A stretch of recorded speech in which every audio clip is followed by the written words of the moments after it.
மணிகண்டன், அதர்வா மற்றும் டிடி நடிப்பில் ஒரு புத்தம் புதிய கிரைம் வெப் சீரிஸ் மதகம் இப்போது உங்கள் டிஸ்னி பிளஸ் ஹாட்ஸ்டாரில்.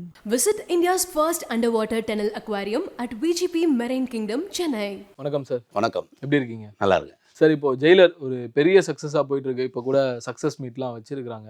ஃபர்ஸ்ட் விஷயமே வந்து ரொம்ப ஆச்சரியமா இருக்கு. ஏன்னா சன் பிக்சர்ஸ் இவ்வளோ வருஷம் ஆகுது, ஃபர்ஸ்ட் டைமாக ஒரு படத்துக்கு வந்து சக்ஸஸ் மீட் வச்சிருக்காங்க. நீங்கள் இதை எப்படி பார்க்குறீங்க? சன் டிவிக்கே இது ஒரு வின்னான நிகழ்வு. ஏன்னா சன் இது வரைக்கும் பல சாதனைகளை பண்ணியிருந்தாலும் சூப்பர் ஸ்டார் என்ற ரஜினிகாந்தோடைய இதில் அவங்களே 2-3 படம் பண்ணியிருக்காங்க. இருந்தாலும் இந்த படத்தோட ஒரு அதிர்வு இருக்குது பார்த்தீங்களா, அந்த அதிர்வை வந்து ஆட்டம் போட்டு இது காட்டணுங்கிற எண்ணம் யாராக இருந்தாலும் வரும். அது திரு கலாநிதி மாறன் அவர்களுக்கு வந்ததில் எந்த ஒரு இதுவும் இல்லை. ஏன்னா வெற்றி தானே இங்கே ரொம்ப முக்கியமான ஒரு இது இல்லையா? அதுவும் ஒரு ப்ரௌடான வெற்றி, ஒரு ஏமாத்துற வெற்றி இல்லை, எல்லாருடைய ஆனஸ்டான வெற்றி. ஸோ இந்த வின்னை வந்து சன் டிவி கொண்டாடணுன்றது அவங்களுடைய மனசுலேருந்து செய்கிற விஷயம். அதனால் நான் வந்து பாராட்டியே ஆகணும் சன் டிவியையும், இந்த வின்னை கொடுத்த அந்த டோட்டல் டீமுக்கும், நெல்சனுக்கும் நாம் வந்து இந்த நேரத்தில் இந்த வின்னுக்கு வந்து நெல்சனுக்கு ஒரு சல்யூட் பண்ணோம். உண்மையிலே இந்த படத்தோட வெற்றிக்கு வந்து பில்லர் அவர் தான். ரஜினி சார் ஒரு பெரிய பில்லர்னாலும் அந்த பில்லரை வந்து யூஸ் பண்ணுறதுன்றது அது ஒரு இதுவான ஒரு விஷயம். ரொம்ப எக்ஸ்பீரியன்ஸும் கிடையாது. இப்போது நெல்சன்லாம் சின்ன பசங்க தான், நேற்று வந்த பசங்க தான். இருந்தாலும் ஆளுமைக்குள்ளே ரஜினி சாரையே வச்சு வேலை வாங்குறதுன்றது ஒரு ஆளுமைக்குள்ளே பண்ணுறதுங்கிறது. அது இப்போ எல்லாருமே பெரிய பெரிய ஆர்டிஸ்ட்டு, எங்கேயுமே தடுமாற்றம் இல்லாமல் ரொம்ப நிதானமான படமாக இருந்தது. அதனால் இந்த வெற்றிக்கு என்னுடைய வாழ்த்துக்கள் சன் பிக்சர்ஸுக்கும் ரஜினி சாருக்கும் எல்லாருக்குமே என்னுடைய வாழ்த்துக்கள். ஜெயிலர் உங்களுக்கு எப்படி ஒர்க் அவுட் ஆயிருந்தது? எனக்கு நல்லா இருந்தது, படம் நல்லா இருந்தது. இன்ட்ரோல் பாயிண்ட்டு வந்து அதிரி புதிரியாக இருந்தது. எனக்கு பாஷா படம் பார்த்துட்டு அதுக்கப்புறம் ரட்சகன் இன்ட்ரோல் பாயிண்ட்டு சிலர் சொல்லுவாங்க நல்லா இருக்கும்பாங்க. அதெல்லாம் விட எனக்கு இந்த படத்தோட இன்ட்ரோல் பாயிண்ட்டு ரொம்ப நல்லா இருந்தது. அண்டு கிளைமேக்ஸ் செகண்ட் ஹாஃபில் ஒரு லேக் இருந்தது. அந்த தமன்னாவோட போர்ஷன் வந்து கொஞ்சம் லேக் ஆச்சு, கொஞ்சம் டைவர்ட் ஆயிடுச்சு கதை. ஏன்னா ரொம்ப பீக்கில் கொண்டு போய் உச்சியில் கொண்டு போய் வச்சுட்டு அப்புறம் ஒரு சைல்டிஷான காமெடி, நெல்சனோட நீடட்னு ஒன்று இருக்குல்ல, அது அங்கே தேவைப்படல. ஏன்னா பீக்கில் கொண்டு போய் நிறுத்திட்டீங்க. நிறுத்தினதுக்கப்புறம் அந்த ஹோட்டல் ரூமில் இங்கே போகிறது அங்கே போகிறதுன்னு ஒரு சீக்வன்ஸ் இருக்குது பார்த்தீங்களா, அது வந்து முதல்ல வந்து பெருசாக ஒர்க் அவுட் ஆகலை. ரெண்டாவது அங்கே என்ன நடக்குதுன்றதே நமக்கு வந்து ஃபாலோ பண்ண முடியாத அளவுக்கு ஒரு சின்ன கன்ஃபியூஷன் இருந்தது. அது ஒரு 2 ரீல், அது மீன்ஸ் ஒரு 15 நிமிஷம்னு வச்சிங்களேன். அந்த 15 நிமிஷத்தையும் பண்ணியிருந்தாங்கன்னா, கரெக்ட் பண்ணியிருந்தாங்கன்னா, இந்நேரம் அது ஒரு 600 கோடி ரூபா 700 கோடி ரூபா கலெக்ட் பண்ணியிருக்கோம். அஃப்கோர்ஸ் இதுவே பெரிய சாதனை. அது ஏன்னா அவன் எக்ஸ்ட்ரீமாக போயிட்டான். அவன் இன்ட்ரோவில் நீங்கள் கொண்டு போய் நிறுத்தி ஃப்ளாஷ்பேக்கை ஓப்பன் பண்ணி ஃப்ளாஷ்பேக் அப்பெல்லாம் ஒரு ட்விஸ்ட்டு, பையன் உயிரோடு இருக்கான் அப்படின்ற ட்விஸ்ட் மேலே ட்விஸ்ட்டாக போட்டு இப்படி நீக்கிறதுக்கப்புறம் டைவர்ட் ஆகி தாமனாகம்னான் ஒரு லேக் வந்தது. திருப்பி ரஜினி சார் வந்து இல்லை இதெல்லாமே என்னோட ப்ளே தான் அப்படின்னு அந்த அட்டாக்கை வந்து சொல்கிறாரு பார்த்தீங்களா, அங்கே ஒரு டேக் ஆஃப் ஆகுது. அங்கேருந்து டில் end fantastic. Okay sir. Sir உங்ககிட்ட கேட்டால் கரெக்டாக இருக்கும்னு நினைக்கிறேன். ஒரு டேரக்டரை வந்து ஆடியன்ஸ் எப்படி ரிசீவ் பண்ணுறாங்கன்னு ஒன்று இருக்குல்ல. நெல்சன் அவர்கள் வந்து பீஸ்ட்டுக்கு அப்புறம் இந்த ஜெயிலர் ரிலீஸ்க்கு நாள் வரைக்கும் அவரை பற்றி ஒப்பீனியன் எப்படி இருந்தது? ரிலீஸ் படம் ஆன ஃபஸ்ட்டு ஷோ பிக்கப் ஆனதுலேருந்து இப்போ வரைக்கும் எல்லாரும் திரும்ப கொண்டாட ஆரம்பிச்சிடறாங்க தலைமையில வச்சு. ஸோ இந்த டேரக்டரோட ரெஸ்பான்சிபிலிட்டி அண்ட் ஆடியன்ஸ் புரிஞ்சுக்கிறது எப்படி நினைக்கிறீங்க? இப்போ என்னென்னா சார், ஒரு படம் தான் அவர் வந்து ஆவரேஜ் தான், ஃப்ளாப் கிடையாது. பீஸ்ட் வந்து ஃப்ளாப்லாம் கிடையாது, ஆவரேஜ். எக்ஸ்பெக்ட் பண்ண அளவுக்கு போலே தவிர கலெக்ஷன் அது குட் கலெக்ஷன். அதனால தான் திருப்பி படம் கொடுத்துருக்காங்க. இல்லைன்னா சன் பிக்சர்ஸ் ரஜினி சார்லாம் சுத்தமாக ஜீரோன்னா பண்ண மாட்டாங்க. ஆனால் இண்டஸ்ட்ரி என்னவா காட்டிடுச்சுன்னா அவருக்கு இது கம்பேக் படம் அப்படின்ட்டாங்க. கம்பேக்னா என்ன, ஒரு 5 ஃபெயிலியர். இப்போ நான் திருப்பி வந்தேன்னு வச்சுங்களேன், நான் வர்றது கம்பேக்கு. ஏன்னா நான் நல்ல கேப் விட்டுட்டேன், தெரிஞ்சோ தெரியாமல் விட்டுட்டேன். நான் திருப்பி வர்றது கம்பேக் தான். அவருக்கு கம்பேக்லாம் கிடையாது, ப்ரூவ்டு, அவ்வளோதான். நான் வந்து ப்ரூவ்டு அப்படின்றது வேற, திருப்பி அவர் கீழே போயிட்டு மேலே வந்துட்டாரு பண்ணுறது வேற. நாம தொடர்ந்து ஜெயிச்சுக்கிட்டே இருக்கணுன்ற ஒரு டிமாண்ட் இருக்குது பார்த்தீங்களா, அந்த டிமாண்டு சில நேரங்களில் நம்மளுடைய கற்பனையை வந்து ரொம்ப இறுக்கி பிடிக்கும். அந்த இறுக்கி பிடிக்கும் போது நல்ல விஷயங்களே சரியா தப்பா கன்ஃபியூஷன் அதிகமாகிடும். நிறைய டேரக்டருங்க 2வது படம் 3வது படம் தோக்கிறதுக்கான காரணம் என்னன்னா அந்த நெருக்கடி தான். ஒரு ஃபர்ஸ்ட் படத்துக்கு ஸ்கிரிப்ட் வந்து 10 வருஷம் ஒர்க் பண்ணியிருப்பாரு. ஆனால் அதோட வெற்றியில் என்னன்னா அடுத்தடுத்து வாய்ப்புகள் கிடைச்ச உடனே அவசரமாக பண்ணுவாங்க. பீஸ்ட் கொஞ்சம் ஆவரேஜாக போனதுக்கு காரணமும் அவருக்கு நேரம் இல்லை. நெல்சனுக்கு வந்து நேரம் இல்லாமல் அவசரமாக பண்ணது. அண்டு இப்போ இந்த படத்தோட வெற்றிக்கு என்ன காரணம்னா, சில புலிகள் அவரை வந்து துரத்துச்சு இல்லையா, அவமான புலிகள், அது வந்து அவரை வந்து பெருசாகவே அவரை ஜெயிக்க வச்சிருச்சு. சமூகத்தில் நமக்கு வந்து சில அவமானங்கள் வந்து எப்போவுமே வந்து வெகுமானங்களாக மாறும்னு சொல்லுவாங்க. அது மாதிரியாக திரு நெல்சன் வந்து இதை எடுத்துக்கிட்டாரு. இன்னும் சொல்ல போனால் எதிர்கால இயக்குனர்களுக்கு நெல்சன் வந்து ஒரு ஒரு ஒரு சின்ன உதாரணம். ஏன்னா ஒரு படம் சுமார் என்னவொன்னு ஒதுக்கப்பட்டதும் அதுலேருந்து தன்னை செதுக்கி கொண்டதுன்னு ஒன்று இருக்குல்ல. ஏன்னா இந்த படம் நான் பார்க்கும்போது உண்மையிலே எனக்கு ஐ ப்ரௌட் ஆஃப் டைரக்டர். எனக்கு தெரியும், எனக்கு அது அந்த நுணுக்கம் தெரியும். கரண்ட்டு கொண்டு வரணும், கரண்ட்டில் இருக்க விஷயங்களை கொண்டு வரணும். யூடியூப்பை கொண்டு வந்துட்டாரு. ஓப்பனிங்கே டேக் ஆஃப் ஆயிடுச்சு படம். பையனை கடத்திட்டாங்க, செத்துட்டான். இது எல்லாமே எப்படின்னா 5வது ஒரு 1 ஹவர் கழிச்சு வரும் இதெல்லாம். இது என்னன்னா பையன் காணோம், ஃபேமிலியை கடத்துறாங்க, பேரனை கொல்ல பார்க்குறாங்க, டக்கு டக்கு டக்கு டக்குன்னு ஸ்பீடு டேக் ஆஃப். அதனால தான் படம் எல்லாருமே வந்து மறுபேச்சு சொல்ல முடியல, லேகே இல்லை படத்தில். ஸோ அதை வந்து ஒர்க் பண்ணியிருக்கிறதுக்கு திரைக்கதை ஆசிரியராக நம்ம வந்து நெல்சனை பாராட்டணும். எனக்கு தெரிஞ்சு நான் ஏற்கனவே ஒரு 2 வருஷத்துக்கு முன்னாடி நான் ஒரு இன்டர்வியூவில் சொல்லியிருந்தேன், 2 டேரக்டருங்க ஃபியூச்சரில் ரொம்ப பிரைட்டாக இருப்பாங்கன்னு சொன்னேன். நான் சொன்னது பீஸ்ட்டுக்கு முன்னாடி. ஒன்று வந்து அப்போ மாஸ்டர் தான் வந்தது, மாஸ்டர் கூட வரலன்னு நினைக்கிறேன். கைதியை பார்த்துட்டே சொன்னேன், லோகேஷ் கனகராஜையும் நெல்சனையும் தமிழ் சினிமாவில் தவிர்க்க முடியாத இடத்துல 2 பேருமே போய் நிற்பாங்க அப்படின்னா. இப்போ இருக்கிற சூழ்நிலையில் பார்த்தீங்கன்னா இந்த 2 டேரக்டரும் இன்னும் ஒரு 10 வருஷத்துக்கு, ஏன்னா பல்ஸை பிடிச்சிட்டாங்க. நிறைய கதைகளை ஒன்று சேர்த்து அவர் லோகேஷோட ஸ்டைல் என்னென்னா நிறைய கிளை கதைகளை வச்சுக்கிறது. அப்போ என்னன்னா இதில் போர் அடிக்கும்போது அது வந்துடும், அது அப்போ உங்களை டைவர்ட் பண்ணிக்கிட்டே இருக்கிறது இருக்கு இல்லையா. அது ஒரு டெக்னிக்கை பிடிச்சா அது ஆக்ஷன் மூடில் பண்ணிட்டாரு. அதனால ஆடியன்ஸுக்கு வந்து விறுவிறுன்னு போகுது, அது கொஞ்ச நாள் ஓடும் அவர் வண்டியும். இவருக்கு வந்து என்னென்னா அந்த டார்க் காமெடியில் ஒரு ஸ்பெஷலிஸ்டாக இருக்கார். டார்க் காமெடி பண்ணுறது அது என்றைக்குமே ஒரு காமெடியை வந்து வேற ஒரு ஆங்கிளில் சொல்கிறார் பார்த்தீங்களா, அது நிச்சயமாக அது என்றைக்குமே ஒர்க் அவுட் ஆகும். அதனால் நெல்சனும் லோகேஷா யோகேஷ் 2 பேரும் தவிர்க்க முடியாத டைரக்டர்கள் தமிழ் இண்டஸ்ட்ரிக்கு. Okay sir. சார் இப்போ ரஜினி சாருடைய அக்செப்டன்ஸ் அப்படின்னு ஒன்று பார்க்கணும். ஏன்னா வந்துட்டு இதில் அவருடைய கேரக்டர் அண்டர் ப்ளே பண்ணியிருப்பாங்க, ஷட்டிலாக இருக்கும், கலாய் வாங்குவார். நம்ம இதுக்கு முன்னாடி பார்க்கும்போதெல்லாம் அவர் பஞ்ச் அடிச்சுட்டு இருப்பார்ல. ஸோ அவரோட அக்செப்டன்ஸ் எப்படி பார்க்குறீங்க? ஏன்னா விக்ரம் வந்தப்போ எல்லாரும் கமல் சார் வந்து அவர் ஏஜ்க்கான தாத்தா கேரக்டர் சூப்பராக பண்ணார் அப்படின்ற ஒரு விஷயத்த பாராட்டாங்க. இப்போ ஜெயிலர் பார்க்கும்போது ரஜினி சாரும் அந்த அண்டர்ஸ்டாண்டிங்கில் இருக்கிறாரு, அந்த ஏஜ்க்கான கேரக்டர் ப்ளே பண்ணியிருக்காங்க.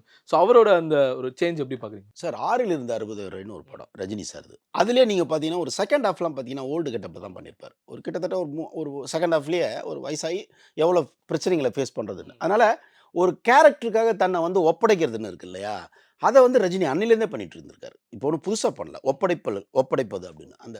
அந்த ஒப்படைக்கிறது தான் அவங்கள வந்து ஒரு உயரத்துக்கு தூக்கிட்டு போயிடும். இப்போ கமல் சாரும் பார்த்தீங்கன்னா அவரும் போடாத ஓல்டு கெட்டப்பா என்ன, நாயகன்லேயே பார்த்தீங்கன்னா 3 வேரியேஷன் இருக்கும். தாத்தாவா அப்பவே பண்ணிட்டார். எப்போ 87, 88 ஐ திங்க். 33 வயசுலேயே நம்புற மாதிரியான தாத்தா. அப்புறம் இந்தியன் தாத்தா வேற. அந்த தாத்தாக்கும் இந்த தாத்தாக்கும் பெரிய வித்தியாசம் இருந்தாலும் இப்போ உண்மையிலே நிஜமான தாத்தாவா வந்துட்டாலும் இப்போ நான் பண்ண மாட்டேன்னு சொன்னால் அன்றைக்கே இந்தியன் தாத்தா பண்ணவர் இன்றைக்கி நான் பண்ண மாட்டேன்னு சொல்ல மாட்டாங்க. 2வது கதைக்காக அதில் உள்வாங்கி நடிக்கிறதுன்னு ஒன்று இருக்குது சார். அதில் வந்து நம்பர் 1 ரஜினி சார். ரஜினி சாருக்கு கதைங்களாக பார்த்தீங்கன்னா எல்லாமே ஆவரேஜ் படம் சார். பாஷாவே ஆஹா ஓகம்பாங்க. ஒரு 4 சீக்வன்ஸ் நல்லாயிருக்கும் அந்த படத்தில். இன்ட்ரோல் பாயிண்ட் கிட்ட நல்லாயிருக்கும். செகண்ட் ஹாஃப் பாம்பே எபிசோடு ஃபுல்லாக நல்லாயிருக்கும். திருப்பி படம் தொங்கும், திருப்பி என்னென்னமோ பல கேள்வி இருக்கும். ஆனால் ரஜினின்ற அந்த ஒரு மாய பிம்பம் இருக்குல்ல, அது உங்களை வேற எங்கேயுமே டைவர்ட் பண்ண கூடாது. நீங்கள் எந்த ரஜினி படத்தை பாருங்கள், நீங்கள் அவர் தான் பார்ப்பீங்க. உங்களை அறியாமல் அதை பண்ணுவார். ஏன்னா அதுக்கு உள்ளே ஒர்க் பண்ணுறது. அதே மாதிரி கமல் சார். ஸோ விஜய் அந்த மாதிரி தான். விஜய் வந்து இவங்க அளவுக்கு எக்ஸ்ட்ரீம்னு சொன்னால் இல்லை, ஆனால் ஒப்படைப்பு இருக்குது இல்லையா, அதில் வந்து விஜய் வந்து நல்லாவே பண்ணுறாரு. Even Ajith also. நீங்கள் அந்த மாதிரி ஒப்படைக்கலைன்னா அந்த உயரத்துக்கு போக முடியாது சார். இது வந்து பை கிஃப்ட் மட்டும் கிடையாது, இது ஹார்ட் ஒர்க். உள்ளேருந்து ஹார்ட் ஒர்க் பண்ணுறது. இப்போது அஜித் சார்லாம் ஒர்க் அவுட் பண்ணுறாரா, அப்படியே உடம்பை ரித்திக் ரோஷன் மாதிரி வச்சுக்கிறாரான்றதெல்லாம் இல்லை, தேவையில்லை. அவரோட ஆடியன்ஸுக்கு அவர் தேவைன்னு ஒன்று இருக்குல்ல, நீடடு, அதை கரெக்டாக பண்ணிட்டு இருக்காரு. அது போதும். அது வந்து உள்ளேருந்து அந்த பேர்னிங் வரணும், அப்போ தான் அது ஸ்க்ரீனில் ஒர்க் அவுட் ஆகும். அதெல்லாம் பண்ணுறவங்களாம் அந்த டாப் லெவல்லே இருக்காங்க. ஸோ அந்த மாதிரி ரஜினி சார் வந்து இந்த படத்துக்காக முழுசாக அவர் ஆல்ரெடி பேரன், அவருக்கு இப்போ இருக்கிற ஒரே என்டர்டைனர் பேரன் தானே சார் இல்லையா அவருக்கு. இன்னொன்று சார், அந்த படம் ஏன் வந்து பெரிய ஒரு இதுவாச்சுன்னா, கிளைமேக்ஸில் அப்பா கிட்ட எதையாவது சொல்ல விரும்புறியாப்பா அப்படின்னு ஒரு 2 முறை கேட்பார், 2-3 முறை கேட்பார். அதில் ஒரு பெயின் இருந்தது. அது வெறும் டயலாக் இல்லை, அது அவருடைய வாழ்க்கை. ஏன் இன்றைக்கி எல்லாருமே கொண்டாடுறாங்கன்னா, அந்த டயலாக்கு பின்னாடி அவர் தனுஷை மனசில் நினச்சிருக்கலாம், என்னென்னமோ நடந்தது இல்லையா, பொண்ணை மனசில் நினச்சிருக்கலாம். ஏதோ நடக்குதே, நமக்கு சொல்ல மாட்டேங்கிறாங்களே, எங்கேயோ தப்பாக போத இல்லையா. டைவர்ஸுன்றது ஓவர் நைட்டில் எடுத்த முடிவாக இருக்கும். அது எவ்வளோ நாள் இவர் காதுக்கு வந்திருக்கும், கேட்கவும் முடியாது. அப்பா கிட்ட எதையாவது சொல்ல விரும்புறியாம்மா? பல வாட்டி கேட்டிருப்பாரு. மாமா கிட்ட ஏதாவது சொல்லணுமா? அப்படின்னு இவரு கேட்டிருப்பாரு. ஸோ அந்த ஒரு டாப்பாங்கல்ல அவர் சிரிக்கிறத காட்டுவாங்க. உலகமே இப்படிதான். எந்த உறவுகிட்டயும் உண்மை இல்ல அப்படின்னு ஒண்ணு. அது வந்து சினிமா இல்ல அது. அந்த சிரிப்புக்கு பின்னாடி தனுஷ் இருக்காரு. அந்த சிரிப்புக்கு பின்னாடி ஐஸ்வர்யா மேடம் இருக்காங்க. அந்த குடும்பத்துல அவருக்கு யாராலெல்லாம் அவருக்கு ஒரு வலி வந்தது இல்லையா? ஏன்னா அவரோட வாழ்க்கையே அவருக்கு 2 பொண்ணுங்க தான். ஒரு அப்பாவா பொண்ணுங்க மேல தான் ரொம்ப பாசம் இருக்கும். பசங்கள விட பொண்ணுங்க மேல தான் அவங்களுக்கு இது வந்து ஜெனட்டிக்கா வந்து நம்ம அம்மாக்களுக்கு வந்து பசங்களையும் பிடிக்கும். ஸோ 2 பொண்ணுங்களுடைய வாழ்க்கை தான் அவருக்கு பெரிய இது. அதில் 2த்துலயும் அப்பப்போ சில கேள்விகள் வரும்போது, அது என்ன வேள்வி பண்ணி சரி பண்ணுறதுன்ற ஒரு வலி இருக்குல்ல அப்பாவா, அவர் பலதை கடந்திருப்பார். அது அத்தனையும் அந்த ஷாட்ல தெரியும். இது ஆடியன்ஸுக்கு கிராஸ் ஆயிடுச்சு. இந்த படம் சும்மா ஓடல. எமோஷனலா கனெக்ட் ஆயிடுச்சு. ஓகே.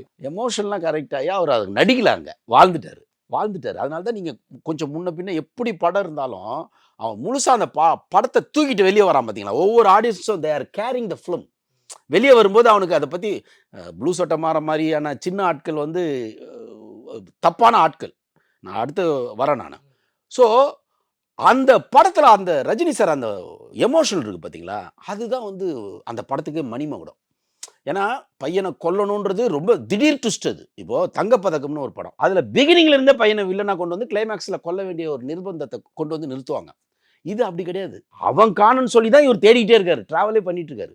திடீர் ட்விஸ்ட் பார்த்தா அவன் இருக்கான், அவன் கெட்டவனா இருக்கான்னு இதெல்லாம் கதைக்காக தேவைப்படுற ட்விஸ்ட் மாதிரி போனாலும் அதை நிஜப்படுத்த ஒரு வேலை அங்கே பண்ண வேண்டியது இருக்குது. இல்லைன்னா தப்பாயிடும் சார். இவ்வளோ நேரம் தேடின புள்ளி அவரே கொல்ல போகிறாரு அப்படிங்கிறது இருக்கு இல்லையா? ஆனால் அந்த சீனில் அவர் அதை ஆடியன்ஸை கன்வின்ஸ் பண்ணிட்டார். அந்த கேட்குறதுலையே அப்பா கிட்ட ஏதாவது சொல்ல விரும்புறியாப்பா அப்படின்னா அதுலேயே அவரோட வலி வேதனை அதெல்லாம் ஆடியன்ஸுக்கு நெல்சன் கடத்திட்டார். அந்த ஃபீலை கடத்தினதுனால தான் கிளைமேக்ஸில் அவன் துப்பாக்கி எடுக்க ட்ரை பண்ணும்போது ஆடியன்ஸே தே ப்ரிப்பேர்ட் அவன் சாகணும் அப்படின்னு ப்ரிப்பேர் பண்ணிட்டாங்க. ஸோ இதெல்லாம் தான் ஒரு டைரக்டரு அந்த ஹீரோ வந்து பர்ஃபார்ம் பண்ணுது எல்லாம் சேர்ந்து அதை வந்து ஒரு கொண்டாடுற படமாகிட்டாங்க. இப்போ நான் சொல்கிறேன் சார், இந்த படம் இப்போ 370 கோடி நம்ம I think Sun TV declare பண்ணியிருக்கு. இதெல்லாம் கலெக்ஷனே கிடையாது. தமிழ் சினிமாவில் 1000 crores கலெக்ட் பண்ண படம் இதுவாக தான் இருக்கும். மேபி பொன்னியின் செல்வன் இருக்கலாம், மேபி விக்ரம் இருக்கலாம். அதெல்லாம் தாண்டி இந்த படம் நிற்கும்.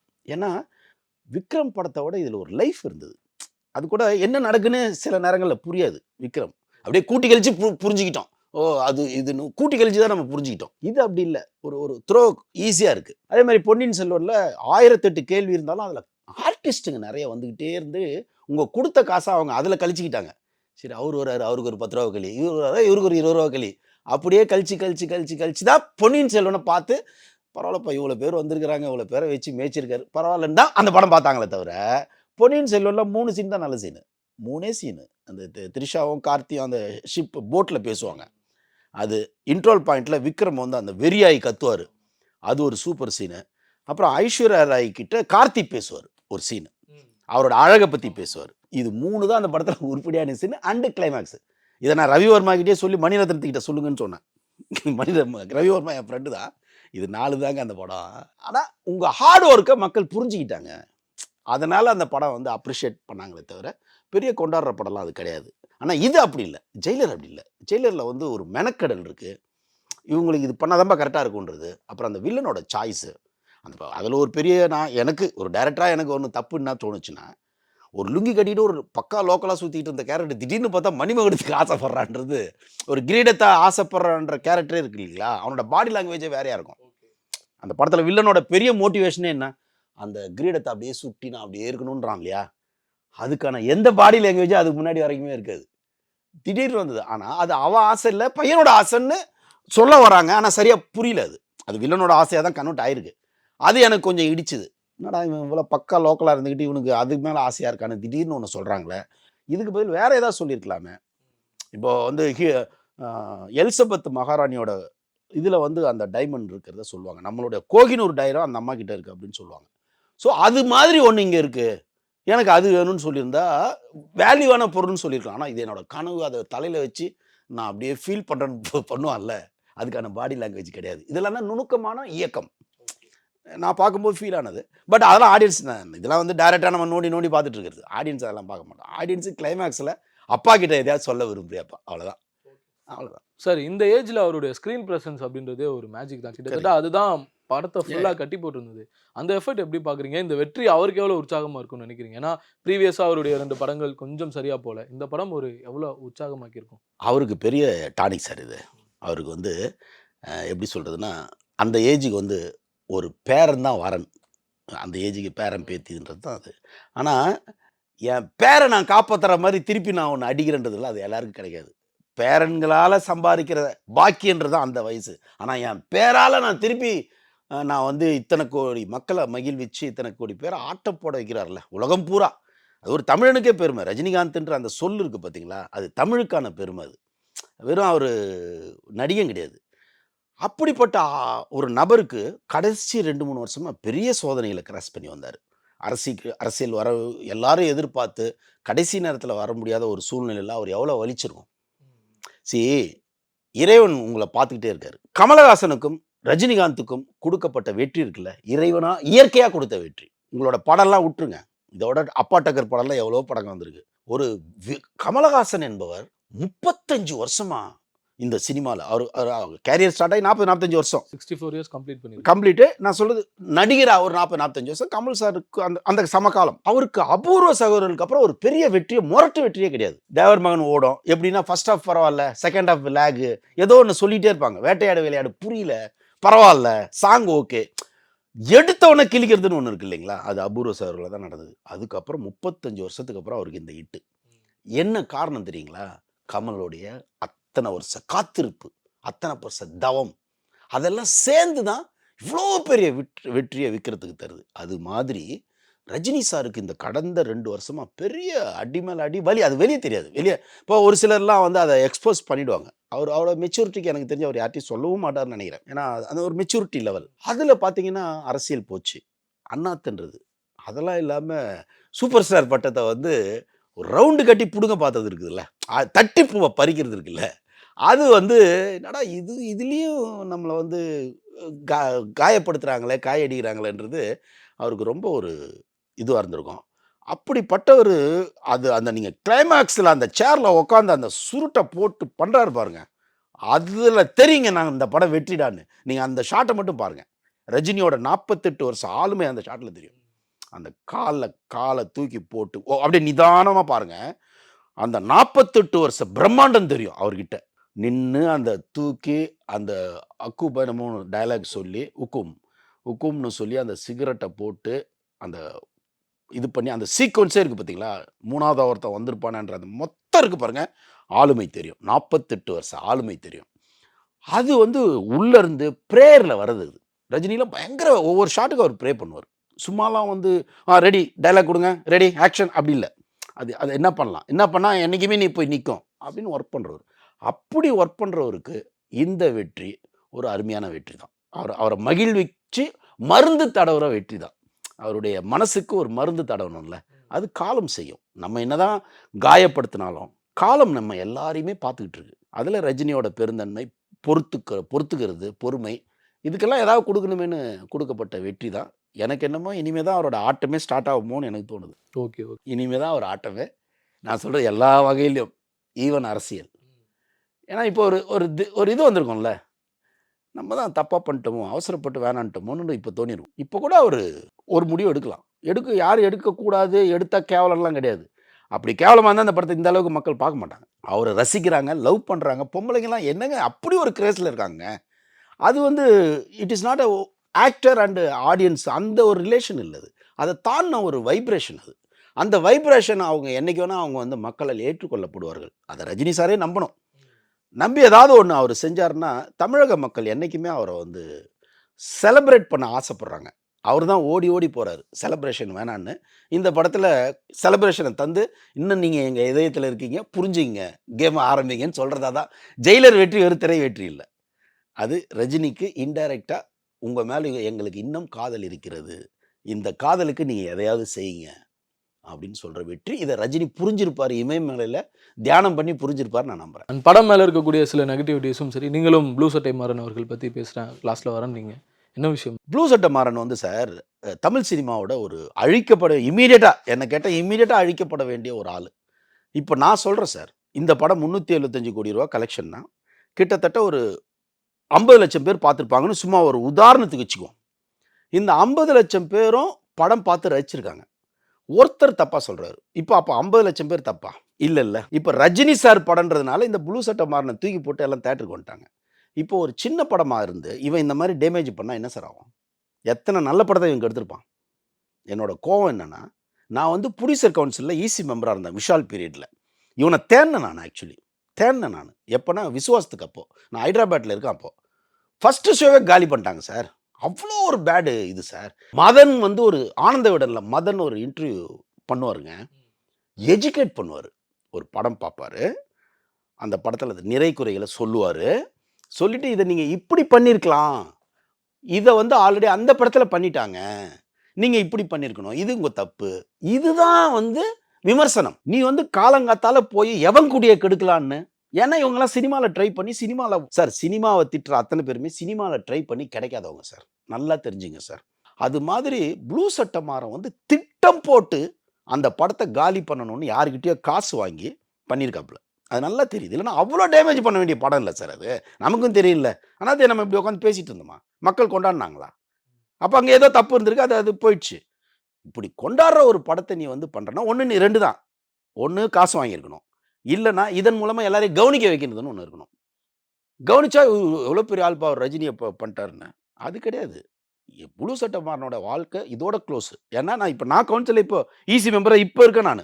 நான் விட மாட்டேன் இதை. நான் ப்ரொடியூசர் கவுன்சிலில் இதை வந்து பெரிய இஷ்யூ ஆக்கி இத்தனை வருஷ ஸ்ட்ரெயினை வந்து நீ ஓவர் இதில் வந்து காலி பண்ணி உன் சப்ஸ்கிரைபை பெருசாக்கணும் அப்படின்றதுக்காக பல குடும்பங்களை சூசைட் பண்ண வைக்கிறது எந்த வகையில் சார் நியாயம்?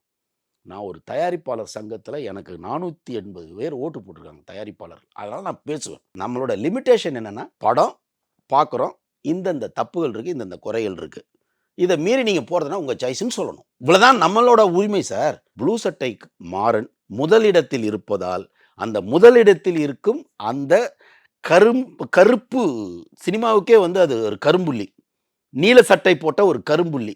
அதை சினிமாவிலேருந்து விமர்சனங்கிற பேரில் இனிமேல் எந்த படத்தையும் எந்த தயாரிப்பாளரையும் அவர் வந்து இது மாதிரி பண்ணக்கூடாது. எனக்கு என்னென்னா, சன் டிவியவே பண்ணுறாருன்னா அப்போ என்ன திமிரு பாருங்க, அதை மாறணும் சார். அது மாறணும். நேரத்திற்கு ரொம்ப நன்றி சார். நன்றி.